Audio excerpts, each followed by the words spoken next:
So we're honored to have you here, man.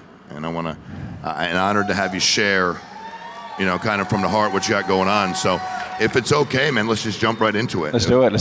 I'm so happy to be here. Oh, we're happy to have you. So, and I always wonder this when I talk to guys that have professionally, because, achieved what you've achieved, right? And not very few become professional athletes. Growing up the way you grew up, where you grew up, when did you say, you know what, man, I might actually have a shot to get paid to play this game? Like this amazing game, they're gonna pay me to play it one day. When was that? Sean, that's a great question. And look, I'm a Miami kid, grew up with a single mother right outside these gates. And I didn't have money to go to the Orange Bowl or to watch the Miami Heat. I would sneak into the University of Miami baseball games. The ushers were a little bit older, so we had a little quick move. We would distract them over here and jump the fence over there. But, growing up, you thought about dreaming. I had two dreams when I was 10 years old. I wanted to do two things. I wanted to be a CEO in business, and I wanted to play baseball. But we all want to play baseball. So I thought the business was much more of a probable, better possibility for me. But around the age of 15, I started traveling, playing for the U.S. Olympic team. And I started watching other players that weren't from Miami. And I said, okay, hold up a minute. I'm just as good as San Antonio. I'm just as good as Boise, Idaho. I'm just as good as LA. Mm-hmm. I got some game. It's not just Miami. And that gave me a lot of confidence. And that's why I always tell young people, play as many sports as possible. Don't be so specific. Go out and meet people. Go out and try things. Like, that was a goofy thing I did here with Bad Bunny. But you know what? So what? You can try it. And so what? You can try again, right? But swing for the fences. Why not? Love it. So the thing for me when I watch the achievements you have, where did that come from? Single mom.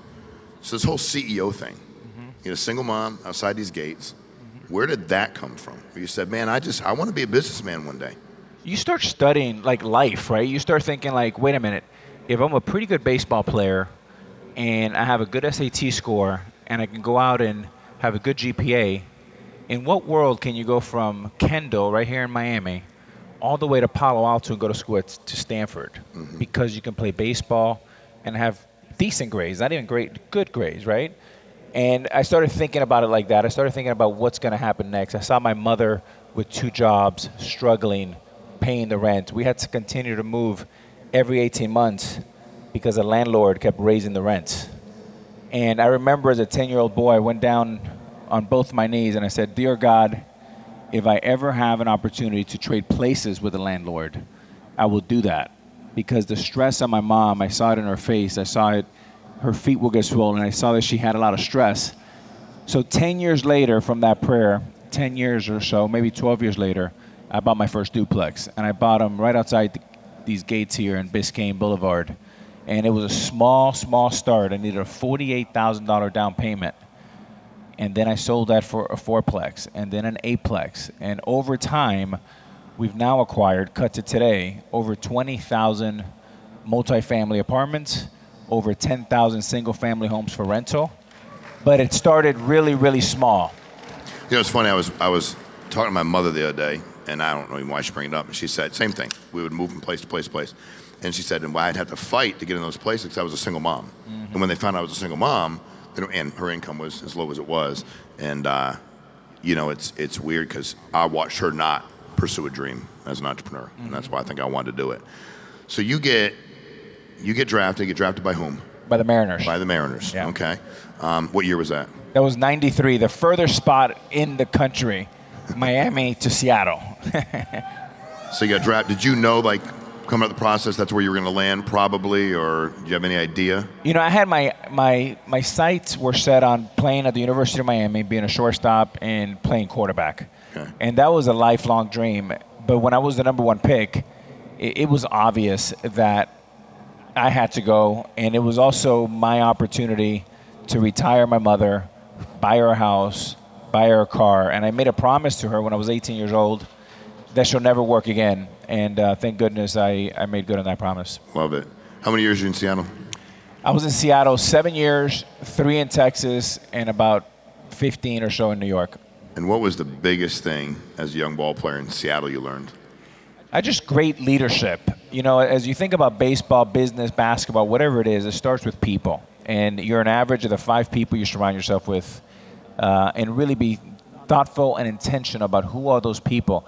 I had Lou Piniella, I had Ken Griffey, I had Joey Cora, I had Randy Johnson, I had Hall of Famers everywhere, and Edgar Martinez. So it was a really great, I had great examples, great role models, and it kind of set my career off in the right place. Got it. So how did, as good as you were, you're in Seattle, how do you end up in Texas?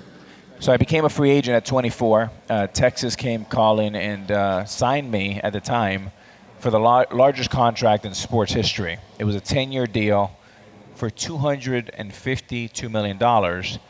And it's funny because insurance covers our entire life. It doesn't matter if you're in sports or music or life insurance or corporate insurance or building insurance. This building has an insurance, right? And the problem, the insurance was the reason why I almost did not sign my deal. Because it was such a long deal, 10 years and 252, they couldn't find anybody to insure it. So they had 17 different companies insure it, but the last 3 years are the most expensive premium, right? Yeah. And it was Warren Buffett who came calling, and the owner of the Texas Rangers, Tom Hicks, called Warren Buffett and said, this deal with Alex is in danger. Would you insure the last 3 years? It was $90 million over the last 3 years. And Warren Buffett thought about it for a second, and he said, I'll do it. If you wire me $4 million by 11 a.m. tomorrow, I will insure the contract. Wired the money, Warren Buffett insured, and the rest is history. So they insure it in case you can't play anymore? Right. Really? In case I get hurt, in case, God forbid, something happened to my knee, I can't play anymore, the Rangers would be off the hook, and that $4 million insurance check that Tom Hicks wrote to Warren, Warren will pick up the $90 million. We got to get in that insurance. Exactly. Exactly. So you're with the Rangers. Yeah. Same thing there. What was you're a little bit older in your career. You've negotiated the largest contract in sports history. What did you learn there as a young man in Texas? Biggest thing. I learned that the game was just starting. And I learned that I loved the game so much. And I think for all of us, I've never worked a day in my life, and people say I'm hardworking. I mean, to play baseball and to run A-Rod Corp today, I mean, I skip to work every day. I love what I do. I love it with the people that I'm doing it with. And I have passion. And really, I always like to say I'm a missionary, not a mercenary. And I have a mission when I go to work every day. And I did for it when I played for the Yankees. And then all of a sudden, a big contract doesn't get in your way. It actually kind of speeds you up and inspires you and motivates you. So I'm sitting in my house, my apartment a long time ago, and my buddy says, hey, A-Rod got traded to the Yankees. Mm-hmm. And I said, no, he didn't, dumbass, because he plays shortstop. And Derek Jeter's with the Yankees. Did Derek Jeter get traded? And he said, no. And I said, and I'll be honest, I said, dude, which one of them is not going to play shortstop? Because, they're for me, maybe the 2 best shortstop in the game at a time. Me, I was a Yankee guy, right? But I'm like, A-Rod, dude, because I don't know, how did that happen? You go to New York. Yeah. They sign you. Why did you want to go to New York to begin with? Well, let me back up the story. So Texas decided they wanted to move in a different direction. And how many years into your contract? I was a 10-year deal. After the 3rd year, got it. They figured we tried for 3 years. We have to go in a different direction. Alex, even though he's the highest paid player in the game, he's a contract we can actually trade. We can move that, and there's a market out there. So Tom Hicks, the owner, came to me and said, give me 3 teams. And I gave him 3 teams. I think Angels, maybe Mets, Boston. Boston, we had a deal done.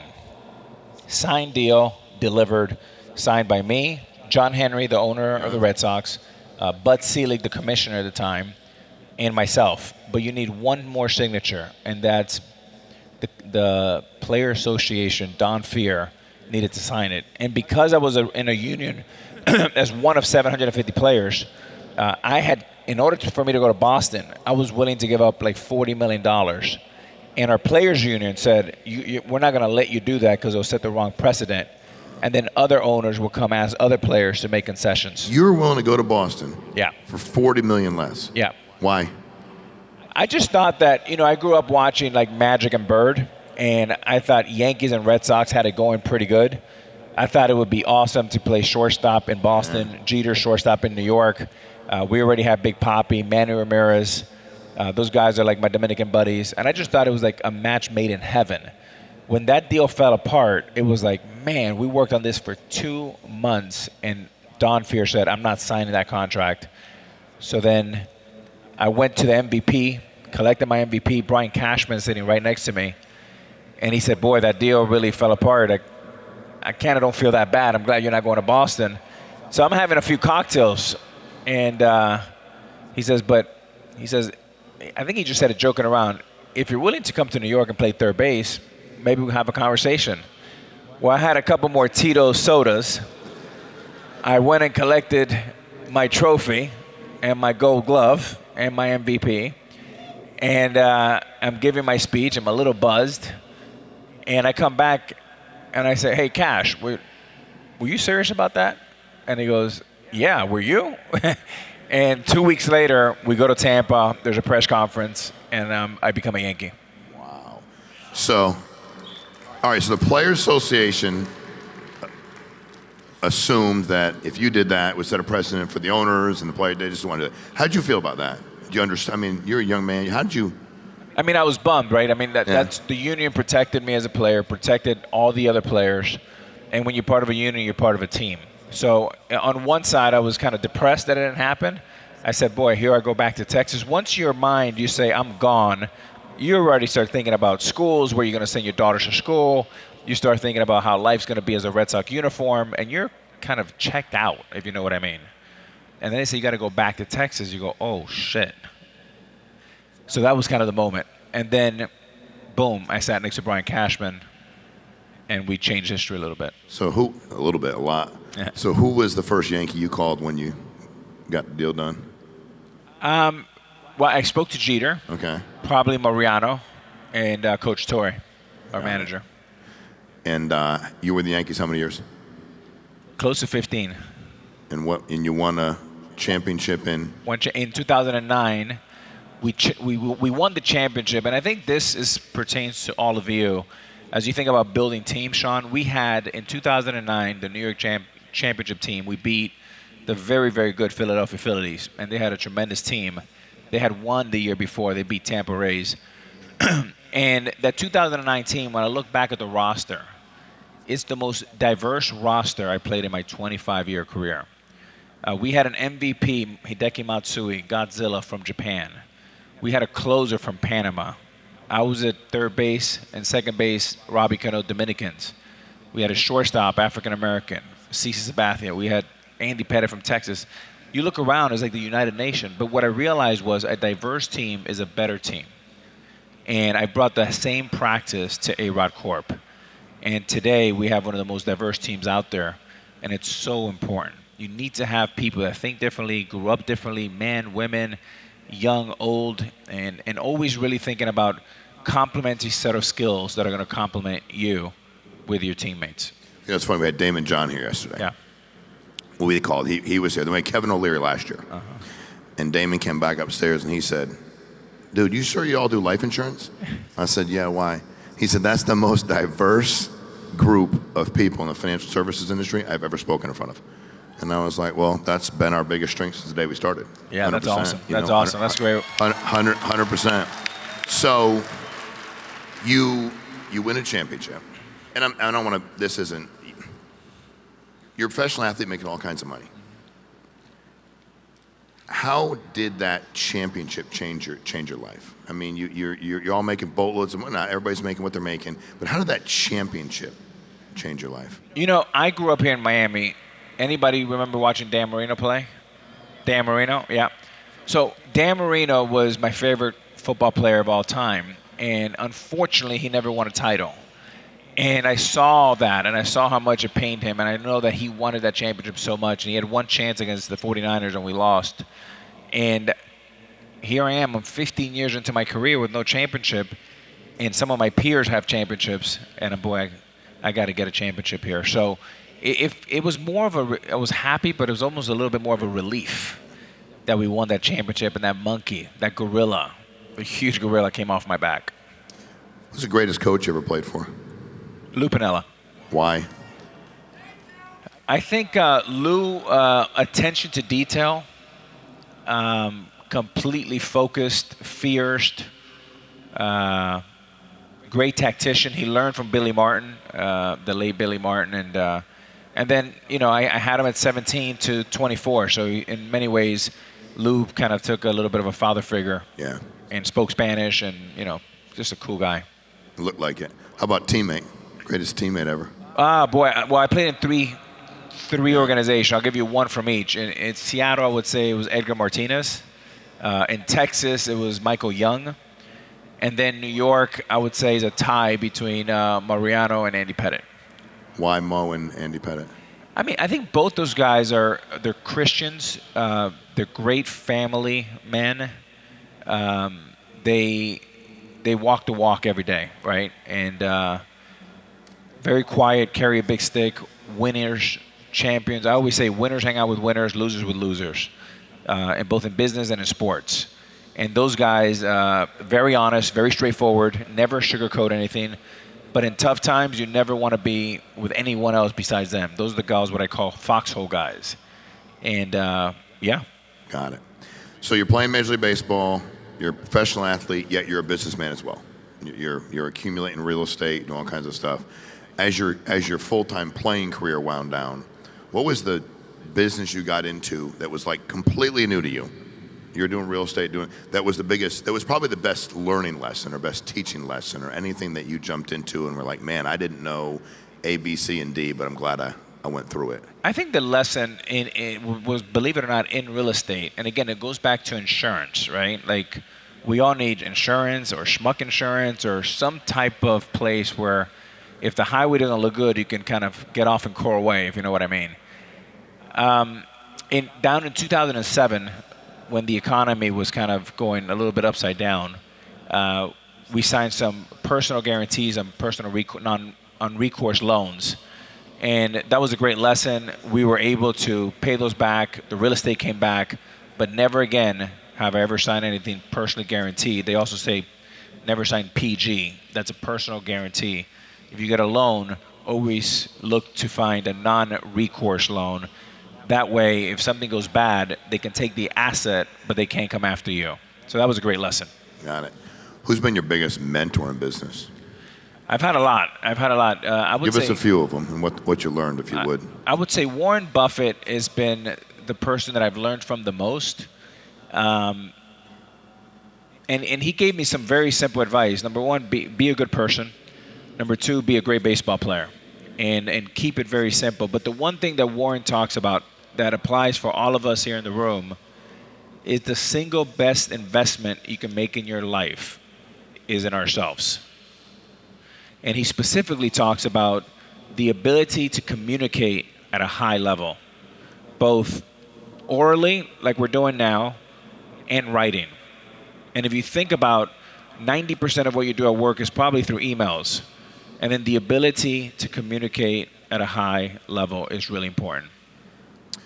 And the Shark Tank, how'd you end up there? Like, how did that all work itself out? I've been friendly with Mark Cuban for a long time. Kevin, all those guys are fantastic. They have, a great team. They called one day and said, hey, we're starting to have some new sharks. Would you like to give it a shot? I'm like, man, I'm the biggest Shark Tank fan in the world. I love the show. In many ways, like, that's how America has gotten their MBA once a week, right, is understanding some of the dynamics that you learn in Shark Tank. So I came in, and boom, I was on, and I went 4 years in a row, and I'll probably go back either this year or next year again. So when you're in the Shark Tank, people are coming in. What is something that you need to see in somebody to invest in them, and something that you go, if I see that, I'm not going to do it? Well, I think you were talking about it. A lot of it is, I'm an in-person guy. I think the world's gotten a little bit lazy with Zoom, and everybody just wants it. But if I need to do a deal with Sean, I'm going to fly. I'll fly to London for the night to have dinner with him, look him in the eye, and see if this is a guy I want to be partners with. Can I trust this person? And I just can't do that over Zoom. I don't have that capability to do that. So I think that personal touch is really important. I want someone to articulate a story. I want someone that can inspire and motivate and recruit talent. And then, this is where I see the biggest mistakes.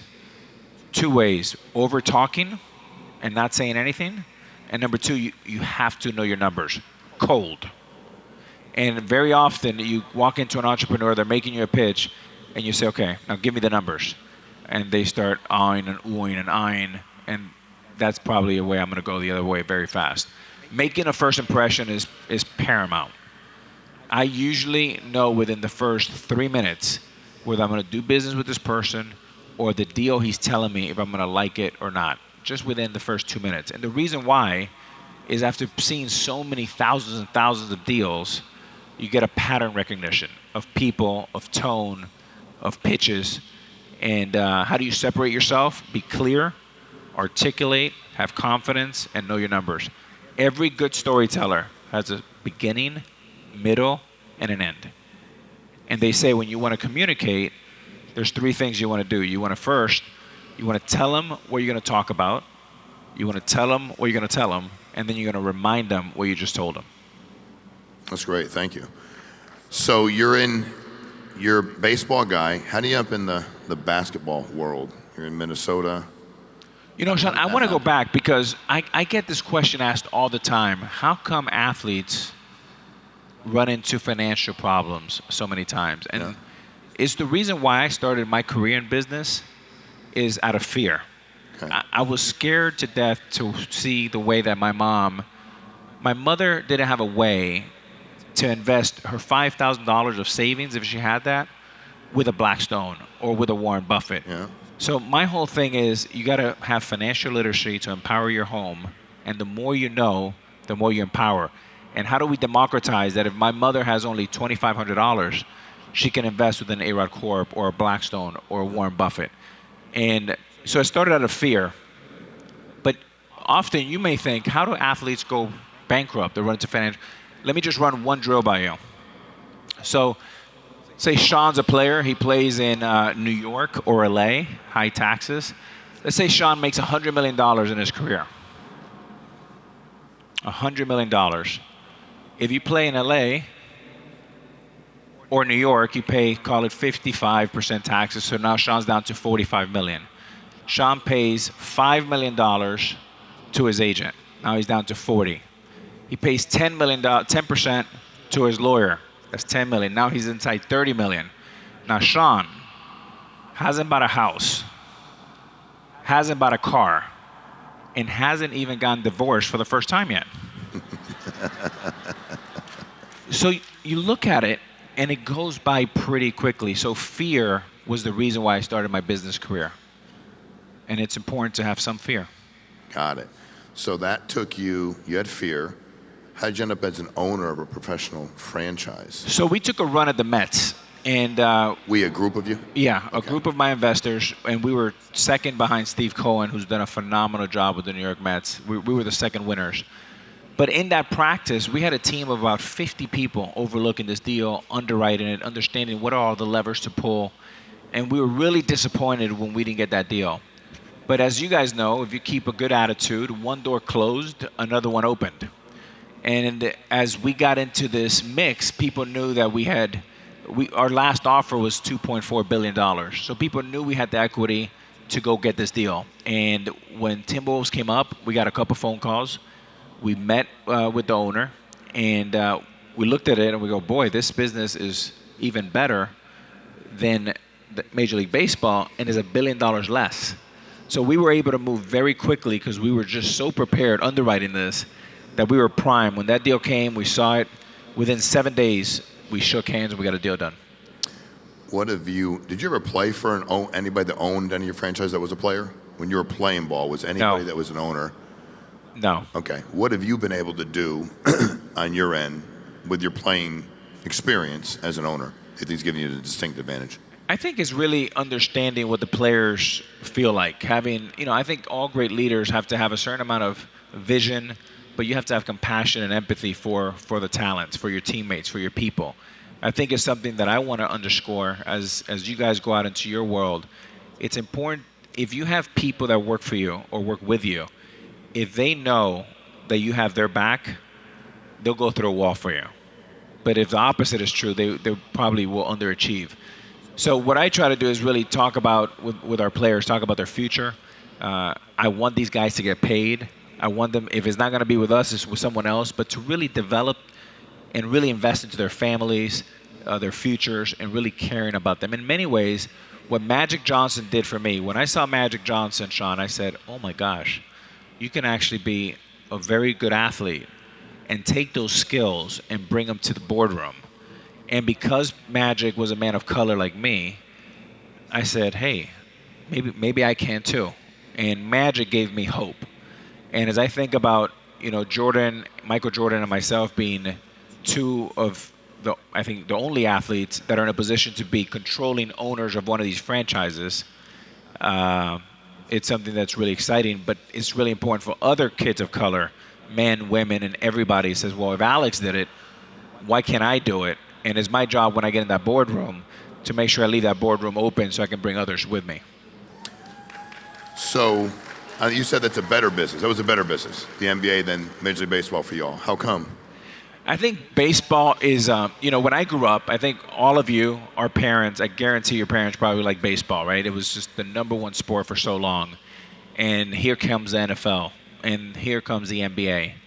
And NFL's the giant in America for TV. $110 billion TV deals what the NFL gets. It's just a machine. NBA's at $24 billion, our deal's up in a couple years. But if you think about basketball, the number one thing I like about it is, number one, it's a young sport, it's a global sport.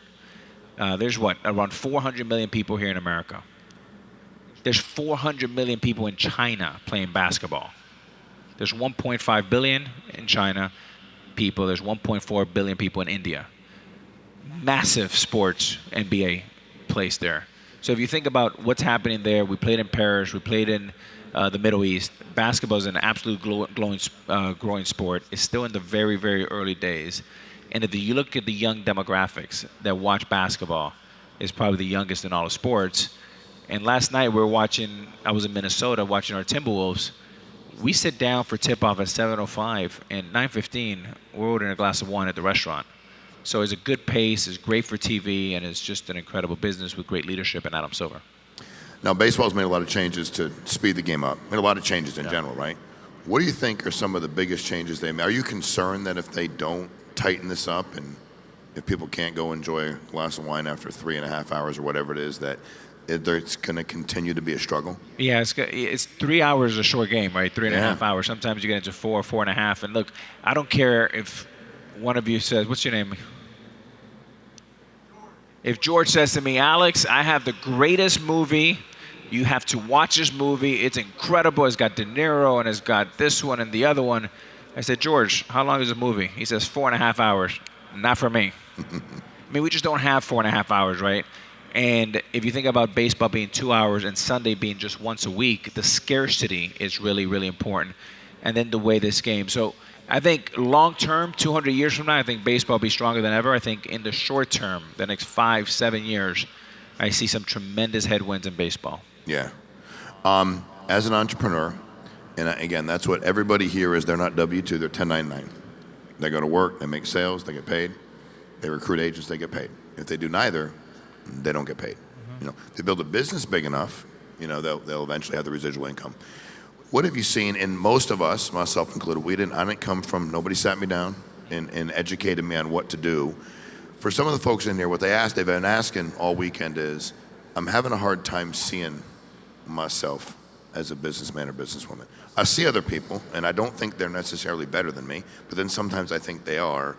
I'm having a hard time with my own self-image and seeing myself there because of my background. What would be your advice to them as it pertains to the way they see themselves and the way they carry themselves? And you've talked about some of them. Yeah, sure. No, I can relate with that. We call it imposter syndrome, right? That you walk in a room and you feel like, oh man, it's like I'm not good enough, or like this guy has a Harvard or this woman has a Harvard degree or from Yale. Like none of that stuff matters at the end of the day. I mean, you have to have confidence in yourself, but you have to study. You have to know the goods.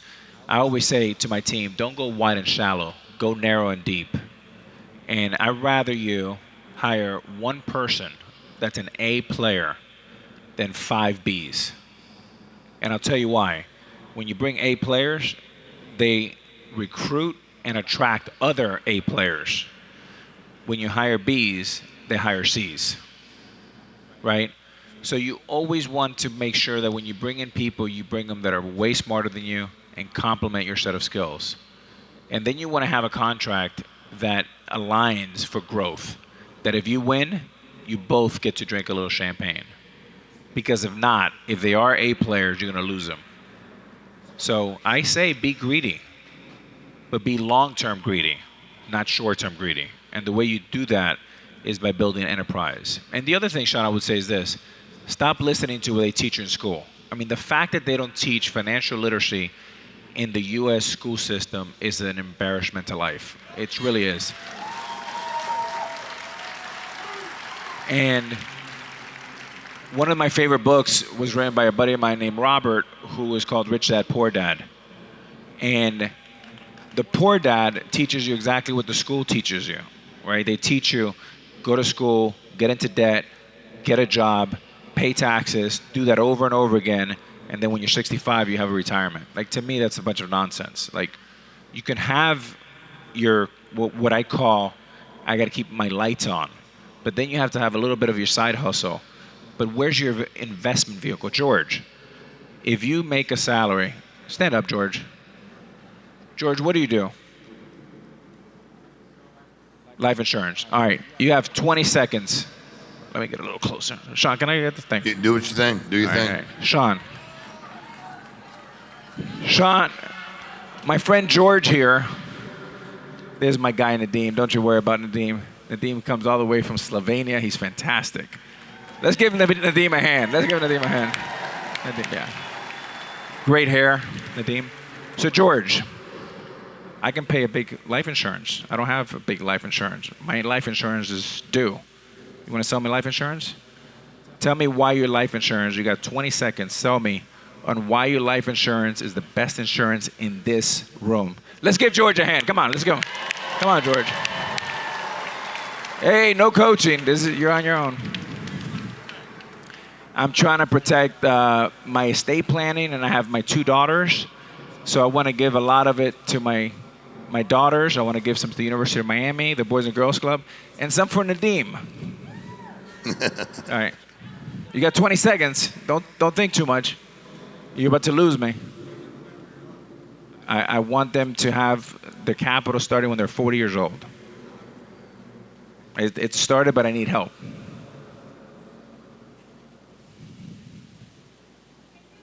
Boom. George just gave you my exact freaking point. You got to be ready for that opportunity. If the elevator opens and I say, pitch me, you can't do that. You can't do that. What's your name? You got 20 seconds. Come on, give it to me. What's your name again? Where you from? Hit me.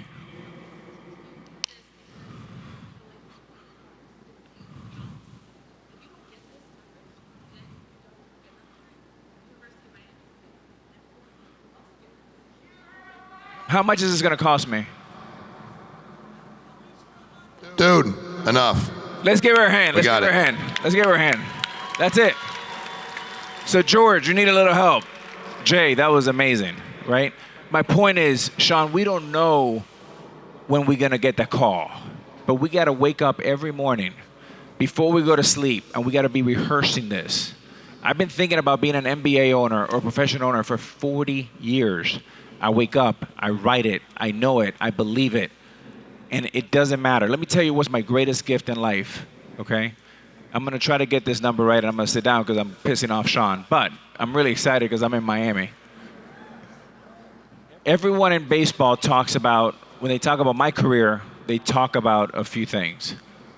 But the highlights, they always go to Sean, like the World Series we talked about, the home run, 696, 2,000 RBIs, all these nonsense numbers.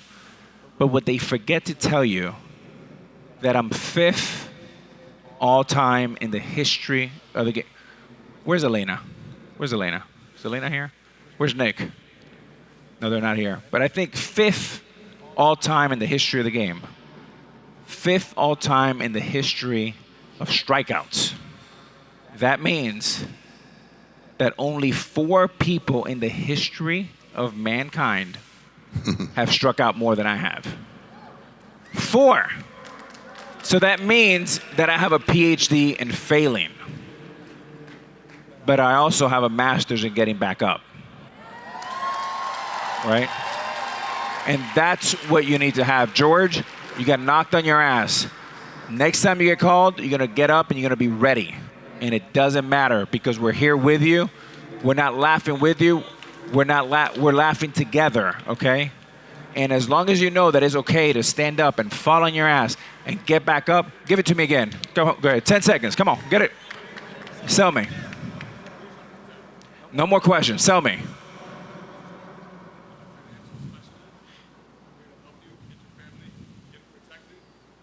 Hey, let's go, give him a hand, give him a hand. That's it. That's it. Ladies and gentlemen, if you're not ready for the knock on the door, the knock will never come. And if it comes, you're gonna be on your heels and you're not gonna be ready. Go to bed, visualize, wake up, visualize, write it down. Have a pad next to your bed. When you have a good thought in the middle of the night, you go to the restroom, write it down. It's important. Everything matters. And celebrate small wins. That's a great win. You came back like a champion, George. Great job. So, what we just saw, right, is you didn't say anything different than you would have said the first time, George. You didn't say nothing. And you didn't, I mean, you know what we do, but you didn't say no. No, you can't. Just sit down, please. What's that? Yeah, no, you have to sit down, though. We're talking, hon. Thank you, though. George, you know what I'm saying? So, George, you have to say something, right? But you didn't because you're worried about what everybody thought. But, hey, I love it. It's great, man. Thank you. Yeah. That was a huge, huge point. I mean, that's the deal. To that point, Alex, we launched a company 9 years ago. Mm-hmm. It was a struggle, first 3 or 4 years. I was in a meeting about 12 years ago, and Arthur Blank was talking about Home Depot. Yeah. And I said, can you give me one business lesson that I need to learn? And he said, a little bit of a lot becomes a lot. And I said, explain that to me, sir, if you don't mind. He said, well, I was working at a hardware store. We're making these huge margins. I told him it'd be a good idea to do big box stores. I ended up losing my job a couple years later. Me and two of my buddies got into, try to launch HD and partnered or whatever else. He said, but I knew that if I could survive, a little bit of a lot would become a lot. We launched Family First Life 9 years ago. That was the same concept. I love that whole greedy long term. That's huge, right? Yep. And our first year we did about 10 million in sales, okay? This past year we finished about 640 million in sales. Wow, okay? That's amazing. And we're crazy locked in to do $1 billion in 23.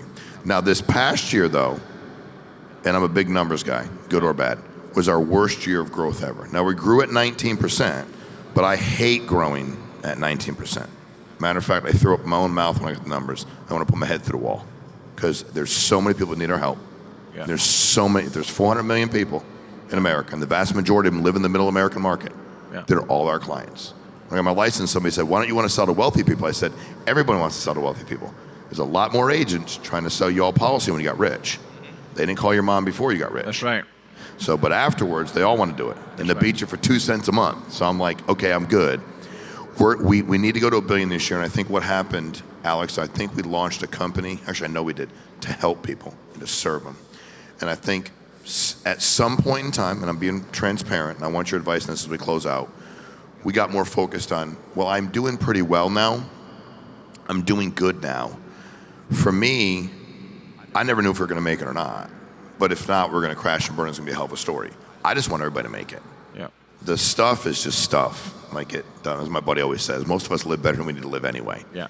What advice can you give us in the last couple minutes here on how we, and I'll get better because I need to, how we can take this group, if everybody brought back 4 people next year, we'd fill this place. And if they all went and left, if we all of us left and went and recruited like crazy and got rabid, what can you leave us with, Alex, that can help us go to the next level? Yeah, I think if you guys have a pen, maybe write these 3 letters down because it's very important. Sean, the way I've built our business, and we've passed now a multi-billion-dollar company now. We've been at it for over 20 years. But it started one step at a time. The 3 words that's really helped me crystallize my dreams in business. But we're in the early days, like you, Sean. You're just getting started. I feel like you're going to hit $1 billion, and then you're going to be at $10 billion. We're going to come back here, and we're going to have this place 100% packed. It's called VCP. I'm going to repeat it. VCP. V is the vision. Sean, you have to have a crystallized vision of what this company is going to do, not only when it gets past $10 billion in revenue, but your platform is going to be so big. What are you going to do to the world? How are you going to make the world even a better place than what you're doing? You have to be able to tell that story so clear that you can feel it, okay? C is the capital. You're always going to need capital. Either you're going to raise capital, you're going to raise debt, you're going to bring in partners, but you always need capital to help crystallize the vision.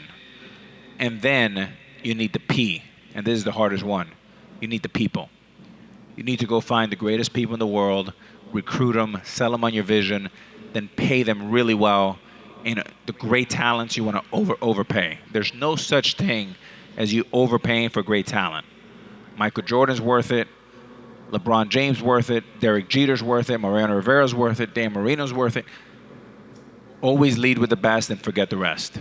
So if you've done really great things in your life, VCP has worked nicely for you.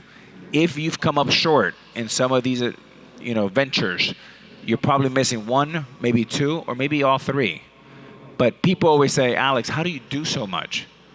How do you go out and buy 20,000 apartments and 10,000 single-family houses and own part of 30 companies and, right? Is because if you execute VCP, there's a lot you can do. The vision, the capital, and the people.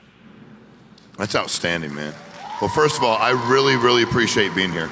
I mean, it was knowledgeable, it was very focused, it was intentional, and we all learned a ton. And please give Mr. Rodriguez a huge hand. It was an honor, man. Thank you very much, brother. Congrats. Thank you, man. Thank you, guys. You very much. Thank you. Let's do a quick selfie. I'm going to do two, one here and one over there. All right, here we go. George, you're going to be on my picture because I'm never going to forget you, buddy. Here we go. 1, 2, 3. Come on, you can do better than that. A little video here. Hey!